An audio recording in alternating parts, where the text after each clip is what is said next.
আমাদের প্রত্যাশা ও প্রাপ্তি উক্ত বিষয়ের উপর সারমর্ম আলোচনা রাখার চেষ্টা করবো ইনশাআল্লাহ। মোহতারাম হাজিরিন, আমরা আজ যে স্বাধীন বাংলাদেশে দাঁড়িয়ে আছি, স্বাধীন এই যাত্রাপথ একদিনে তৈরি হয়নি। এই লাল সবুজের মানচিত্র অর্জনের পেছনে রয়েছে ইতিহাস, ত্যাগ, শোষণ আর মুক্তির এক মহাকাব্যিক অধ্যায়। 1947 সালের পূর্বে ভারতবর্ষ ছিল বিশাল এক ভূখণ্ড, যাকে আমরা বলি অখণ্ড ভারত। তখন এই ভূখণ্ডের শাসন ছিল ব্রিটিশ সাম্রাজ্যবাদীরা। তারা শোষণকে প্রধান হাতিয়ার বানিয়ে শাসন করে যাচ্ছিল, ফলে রাষ্ট্রের নাগরিকদের মধ্যে তীব্র অসন্তোষ তৈরি হচ্ছিল। জাতির এহেন সংকটে সবার প্রত্যাশা ছিল একদিন হবে স্বাধীন, হবে সমতা ও ন্যায়ের দেশ। কিন্তু দুঃখজনকভাবে সেই প্রত্যাশা বাস্তব হয়নি। মুহতারাম হাজিরিন, 1947 সালে জন্ম নেয় পাকিস্তান, যার লক্ষ্য ছিল মুসলমানদের জন্য একটি নিরাপদ আশ্রয় হবে, ন্যায় ও সাম্যের ভূখণ্ড হবে। এক বুক ভরা স্বপ্ন নিয়ে বাংলার মুসলমানরা পাকিস্তানকে স্বাগত জানিয়েছিল। বাংলার মানুষ স্বপ্ন দেখেছিল, আমরা এখন নিজ মাটির পরিচয় বাঁচবো, আমার মাটি থেকেও বৈষম্য করবে না, আমরা রাজনৈতিক, অর্থনৈতিক, শিক্ষা, সংস্কৃতিতে এগিয়ে যাব। কিন্তু প্রাপ্তি দুঃখের বিষয়, বাস্তবতা ছিল সম্পূর্ণ উল্টো। পশ্চিম পাকিস্তানের শাসক গোষ্ঠী পূর্ব পাকিস্তানকে দেখলো বৈষম্যের চোখে। ফলে পাকিস্তান জন্মের মাত্র কয়েক বছরের মাথায় জনগণ বুঝে গেল, আমরা স্বাধীনতার নামে আরেকটি পরাধীনতার শৃঙ্খলা আবদ্ধ হয়ে গেছি।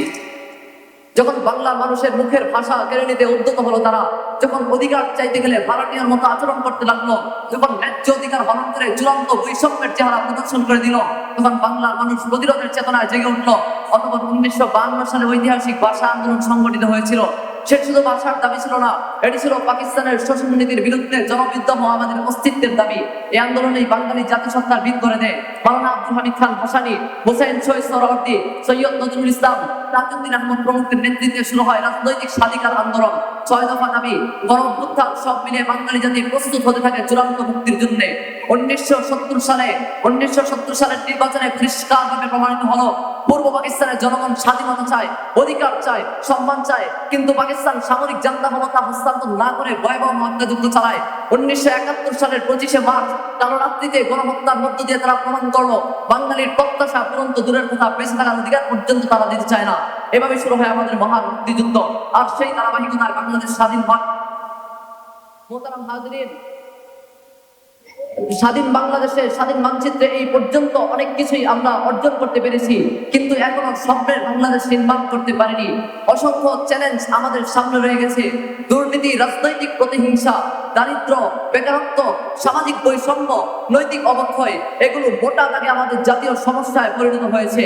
একটি সমৃদ্ধ দেশ ও উন্নত জাতি গঠনে এগুলো আমাদের সামনে এখন প্রধান বাধা।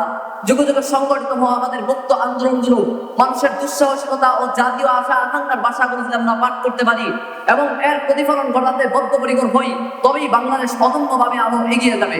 সম্মানিত হাজিরিন, অখণ্ড দেখিয়েছে শোষণের বিরুদ্ধে মানুষের ধৈর্য এক সময় ফুরিয়ে যায়। পাকিস্তান আমাদের শিখিয়েছে সমতা ও সম্মান ছাড়া রাষ্ট্র টিকে না। বাংলাদেশ আমাদের প্রমাণ করেছে একত্রে দাঁড়ালে অসম্ভব জয় করা যায়।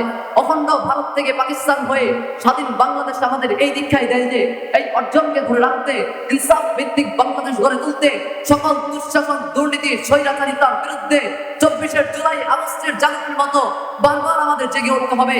সম্মানিত হাজিরিন, লাল সবুজের স্বাধীন এই মানচিত্রে কোনো পরার শক্তি যদি তার নরম দৃষ্টি ফেলতে চায়, কোন মানচিত্রকে যদি স্বাধীন এই সার্বভৌমত্ব ফেরার দুঃসাহস দেখায়, তবে আপনারা শিশাডানা প্রাচীরের মতো সেই মানচিত্রকে ভেঙে ফেলতে পারবেন তো ইনশাআল্লাহ। ওমা আলাইনা ইল্লাল বালাগ ওমা তাওফীক ইল্লা বিল্লাহ। আসসালামু আলাইকুম ওয়া রাহমাতুল্লাহি ওয়া বারাকাতুহু।